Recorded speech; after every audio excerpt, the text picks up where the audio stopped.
Another cup of Maxwell House coffee, George? Sure. Pour me a cup, Gracie. You know, Maxwell House is always good to the last drop.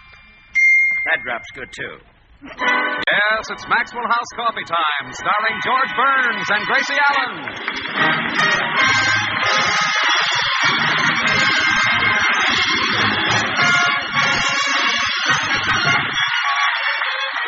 With our special guest, Howard Duff, who is the famous detective Sam Spade. Yours truly, Toby Reed, Joseph Kearns, Eric Snowden, Harry Lubin, the Maxwell House Orchestra, and Bill Goodwin. For America's Thursday night comedy enjoyment, it's George and Gracie. And for America's everyday coffee-drinking enjoyment, it's Maxwell House. Always good to the last drop.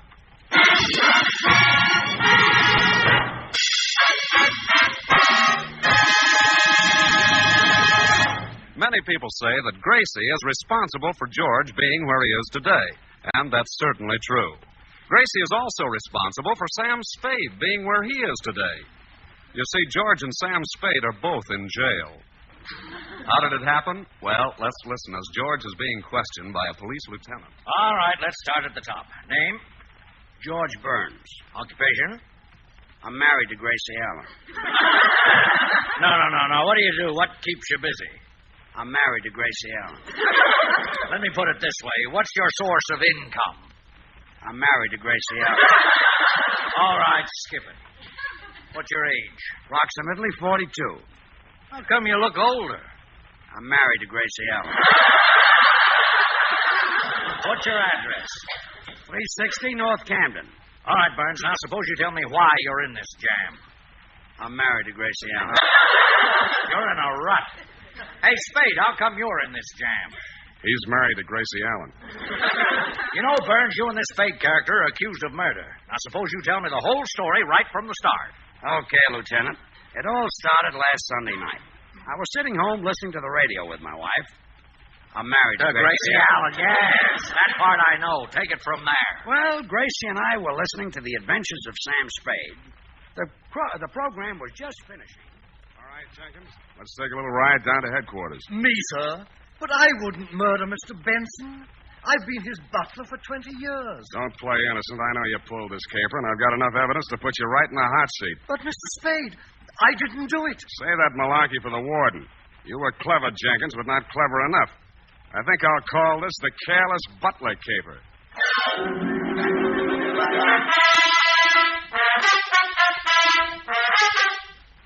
Why did you turn off the radio, Gracie? Sam Spade got the wrong man tonight. What? I'm positive that Jenkins the butler wasn't guilty. An innocent man is going to get the hot plate. Hot seat. And don't worry. He'll only get it on the radio. Well, who cares where they put it? When he sits down, it'll burn. I've got to talk to Sam Spade right away. Honey, Sam Spade is not a real detective. I'll say he isn't. Any man who'd make an innocent butler sit on the hot plate should... Gracie, he'll get a hot seat. Oh, he sure will after he sits on that hot plate. Look, here's what I mean. On his program, Sam Spade is a private detective. But in real life, he's just an ordinary guy. Just like on your program, you're a nitwit. But in real life...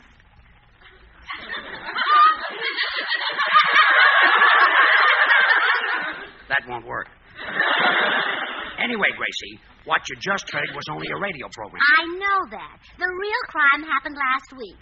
Every Sunday night, Sam Spade broadcasts his most thrilling case of the week. You still don't understand.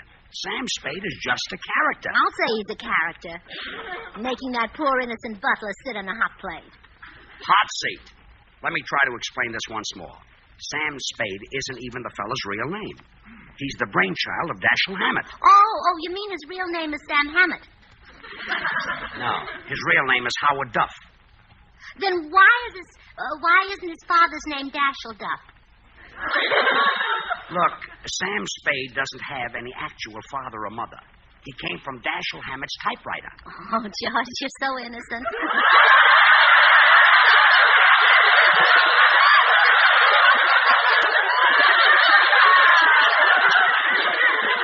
You know, I'll bet you believe that old story about coming from under cabbage leaves, too. What's the use? Okay, Sam Spade is a naughty detective, and he's sending an innocent butler to the hot plate. Hot seat. Good night, dear. Good night.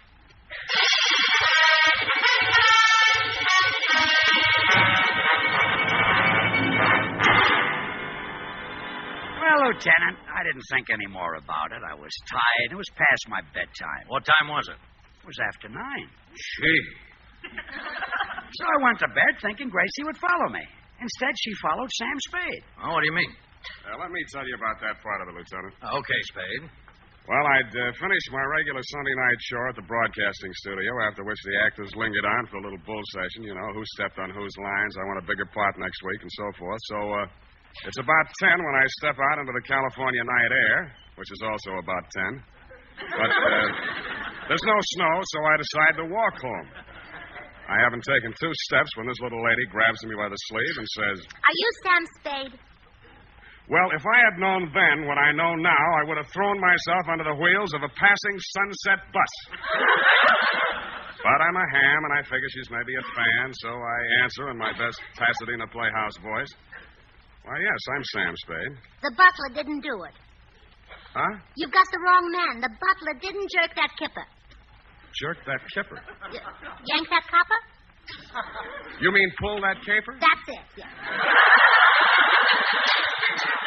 You sent an innocent man to jail. No, I didn't. Yes, you did. Lady, I think you're a little mixed up about me. I'm just an actor on CBS. That's what everybody says. Look, little lady, I'm tired. It's been a tough day. I'll see you around, huh? Now, just a minute, Sam Spade.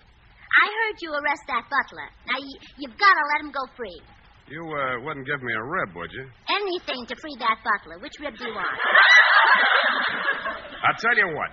Why don't you write me a letter? With a dull pencil. Don't use anything sharp. I'll do better than that. I'll come to your office. Where is it? I haven't got an office. Oh, playing cagey, huh? All right. I'll come to your house. Where's that? 321. Oh, no. I'm not talking. I want to get some sleep tonight. So long. So long.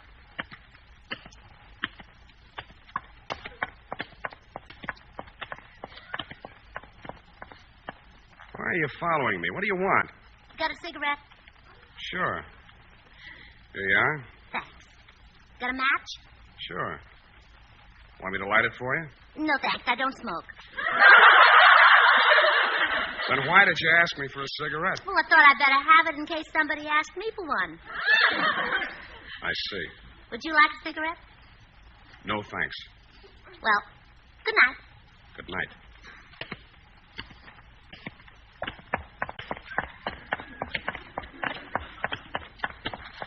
Okay. Now what? Got the time? Yeah, it's exactly 10:10. Thanks. No, I meant it's 10 minutes after 10. You're wrong. My watch says 15 after 10. You've got a watch? Sure. Then why did you ask me the time? Want a cigarette? No. Well, good night. Good night.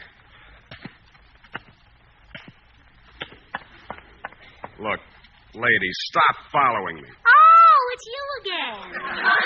Yeah, fancy meeting me here. Can't I give you the slip? Please. I couldn't accept a thing like that from a strange man. All right, what do you want this time? Got a road map? A road map. Are you lost? No. May I make a suggestion? What? Get lost. Well, good night. Good night.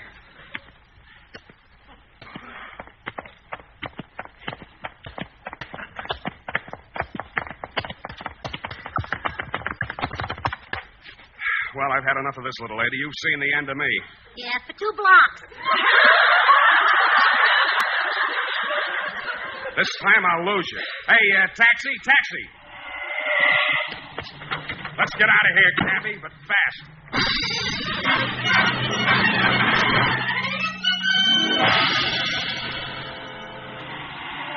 Here's my house, cabby. Pull up. It was real driving, buddy. Keep the change. Good night. Good night.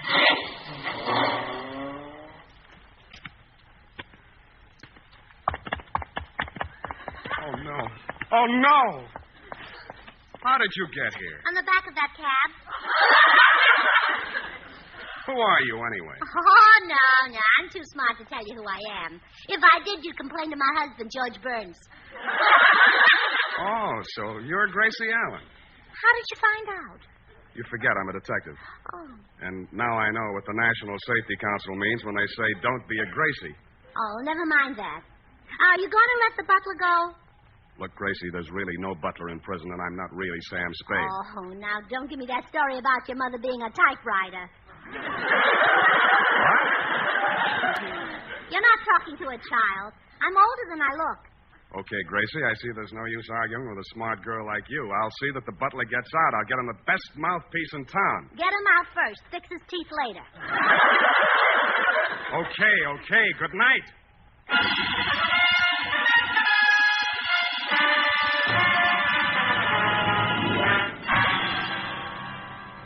Well, Lieutenant, I thought that would be the end of the episode. But it wasn't, huh? Brother, you haven't heard anything yet. The next morning... Wait a minute, Mr. Burns. Before I listen to any more of this story, I'll have to send out for some aspirin. Yeah, have some of mine. Hey, how come you walk around with your pockets full of aspirin? I'm married to Gracie Allen.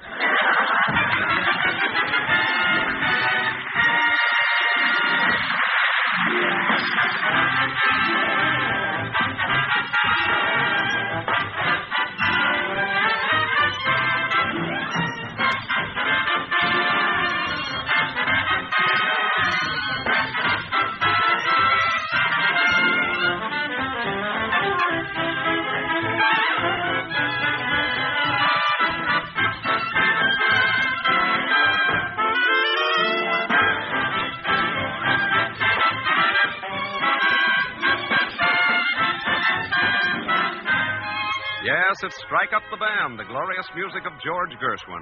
You know, you just can't mistake those melodies, those typical harmonies, the wonderful Gershwin rhythms. And it's all these things, all the separate musical elements skillfully combined, that make the music of George Gershwin so immortal. Listen a moment to one of his most famous compositions. It was heard for the first time just 25 years ago tonight. But see if you can recognize it when we play just the mellow harmony. With that, we'll blend this counter melody for richness.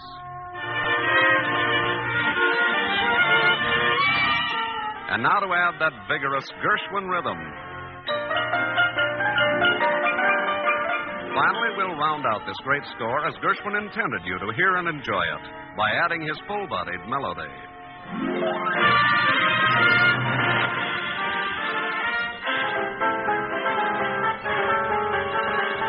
Yes, the famous Rhapsody in Blue, even more popular today than when it was first played 25 years ago tonight.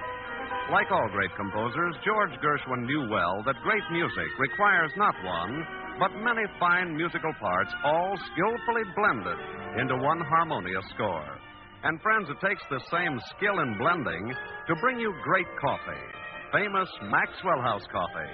Its flavor, rich, satisfying, good-to-the-last drop flavor that's made Maxwell House America's favorite brand of coffee.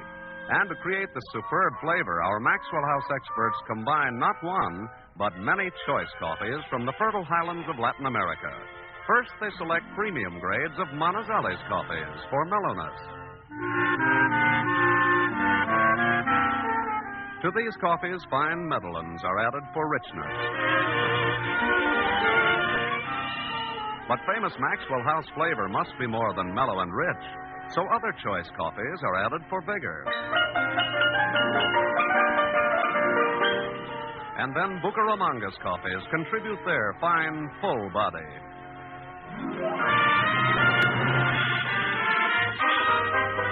This perfectly balanced Maxwell House blend is then radiant roasted to flavor perfection and brought to you vacuum-packed and roaster fresh. And because you folks on the West Coast really know and enjoy coffee at its best, Maxwell House is blended and roasted for you right here on the West Coast to satisfy your critical taste.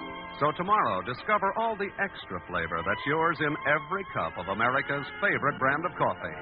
Famous Maxwell House, always good to the last drop.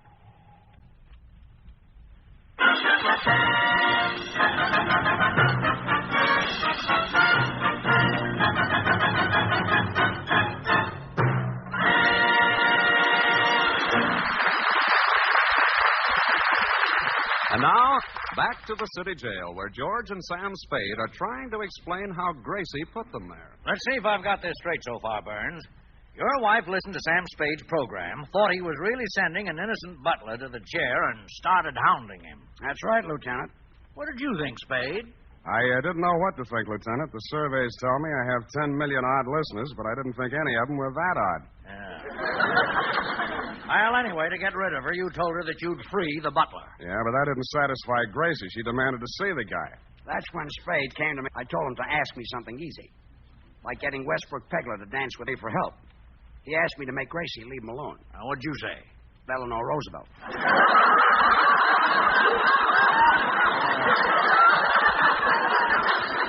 Mr. Burns, why do you put up with a wife like that?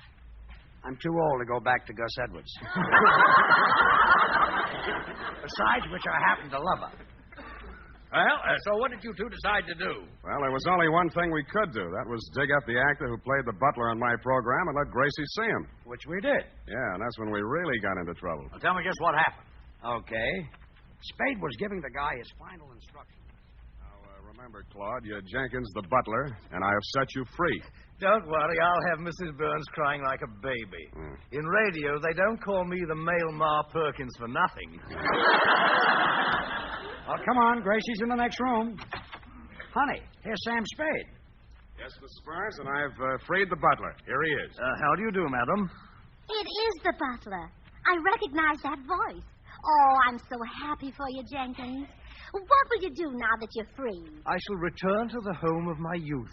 Where does your youth live? I had reference to my birthplace, madam, dear old England. I shall go back there to regain my health. Really? Yes, America is nice, but I'll take Liverpool. Well, you don't have to go to England for Liverpools. They're made right here. Oh, yes, that's Carter's little Liverpools. They're taking... Liverpool is the name of a city. Yes, now, thank Mrs. Burns for getting you out of jail and then disappear. Madam, your beneficent intervention has terminated a most injurious and humiliating incarceration. You'll never know what that means. Well, I won't unless you shorten the words. Goodbye, Jenkins. Farewell all. I go to a new and better life. Oh, goodbye. Write me from Kidney Creek. Liverpool. Well, I was in the right neighborhood. Goodbye. Well, that takes care of that, eh, George? You said it. I'll be running along, too. Goodbye, Gracie. Just a minute. Now, look, if the butler didn't murder Mr. Benson, who did? Huh? You proved that his wife and daughter didn't do it, and there was only one other person on the scene. So he must be the murderer. Who? You. Me? Confess, Sam Spade. You murdered Mr. Benson. But I had no motive. Then you did it with something else. Look, Gracie, Hand me my lipstick, George. I'm going to give him the 3rd degree. Lipstick? Well, I want to look nice when he shines that bright light in my face. You're supposed to shine it in his face. Oh, well, then give him the lipstick. I'm getting out of this madhouse. Goodbye.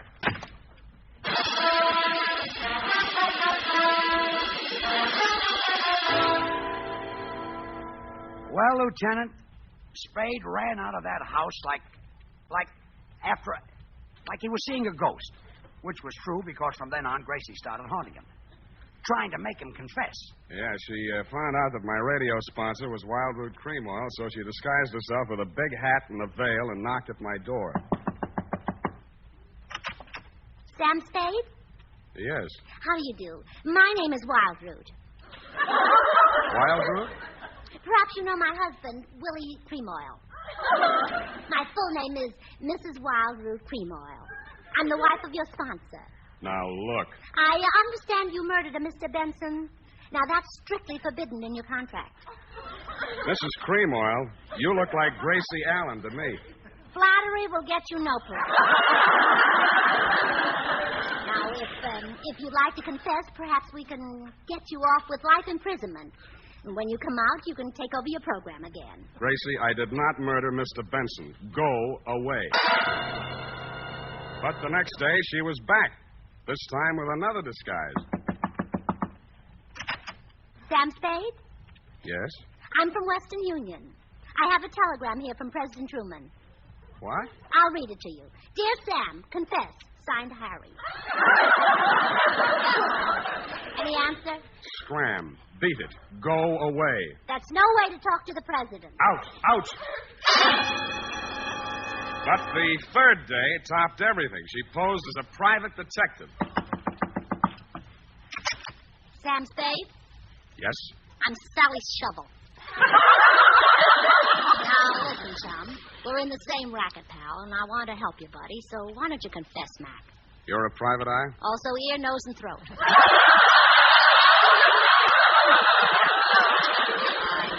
I put everything into my work. Now, confess, Doc. So you murdered Benson, so what?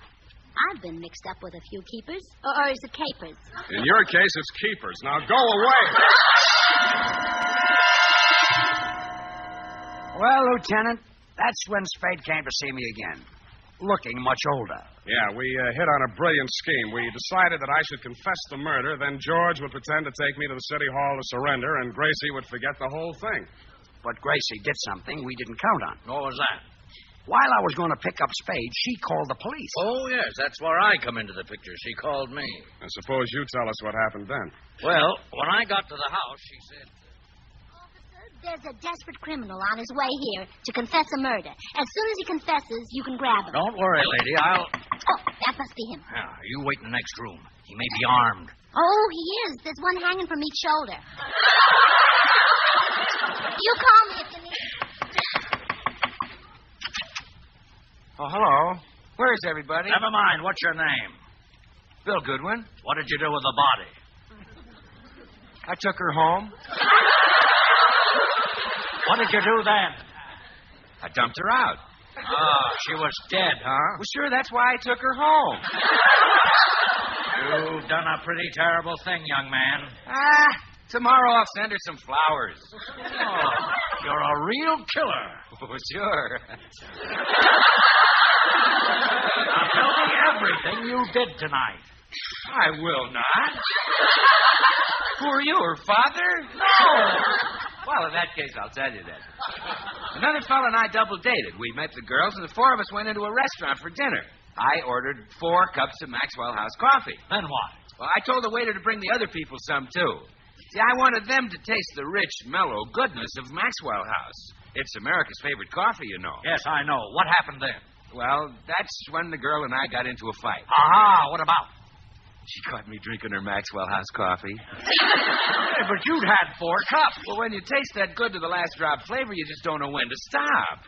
You know, Maxwell House is a blend of the finest Latin American coffees, radiant roasted to the peak of flavor perfection. Well, officer, did he confess the murder? Bill Goodwin. He confessed everything, Mrs. Burns. He got mixed up with a girl, and now he's headed for the chair. You're nuts. When I get mixed up with a girl, I head for the divan. I mean the electric chair. You killed a girl. Are you kidding? All I killed was 5 cups of Maxwell House coffee. Yes, officer, this is the wrong man. Sam Spade is the one you want to arrest. Sam Spade is in trouble? Oh, gee, I was going to hire him to find someone for me. Who? Girl about 5'2", red hair, green eyes, terrific figure, drives a Cadillac convertible. Oh, when did you last see her? Who's seen her? I want Spade to find me one like that. Not so long.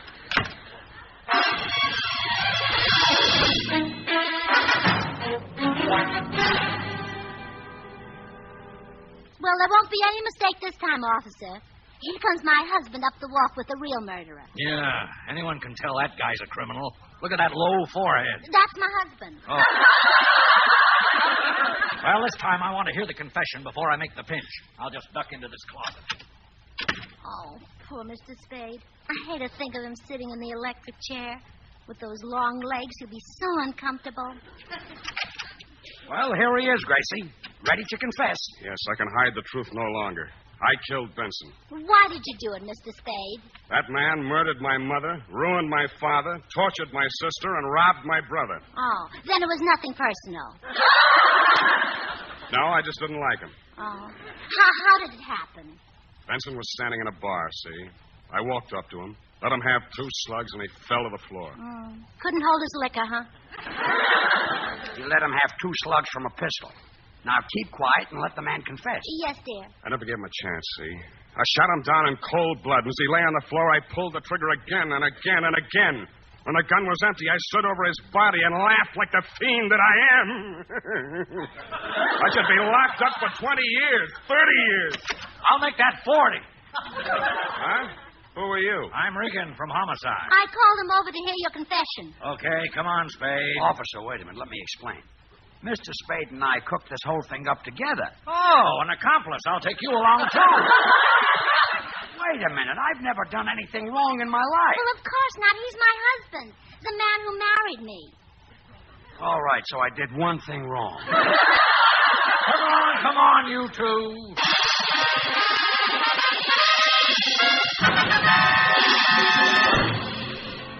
Well, Lieutenant, that's the whole story.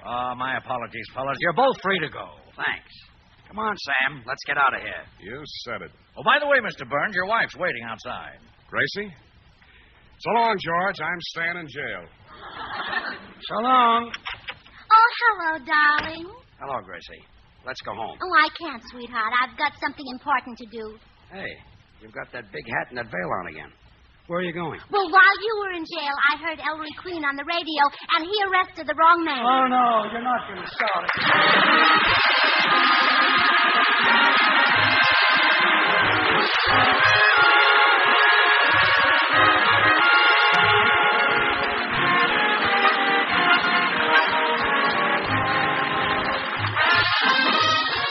Join us again next Thursday when we'll all be back. George Burns, Gracie Allen, Bill Goodwin, Harry Lubin, and the Maxwell House Orchestra, and yours truly, Toby Reed. And now, here are our stars. Well, Gracie, next week we're going to have 2 guest stars. Mr. and Mrs. James Mason. James Mason? He's that wonderful English actor who's so mean and so rough with women. That's the man. Gee, he might hit me. Oh, but with you here, he wouldn't dare. You said it. You'd show him. If he hit me, you'd hit Mrs. Mason. That's what I...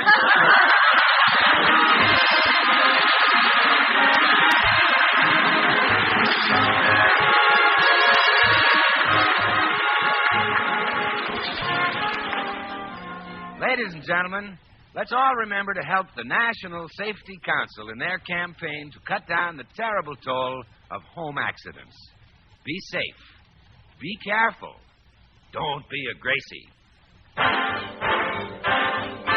Good things. The easy way. Do you like good things the easy way? Then get instant Maxwell House coffee. So good. So good. True coffee flavor and fragrance, because instant Maxwell House is not a so-called coffee product. It's all pure Maxwell House coffee in instant form. And so easy. So easy. Instant Maxwell House means great coffee instantly in your cup. No fuss, no muss, no bother. Today, try Instant Maxwell House. Instantly good to the last drop.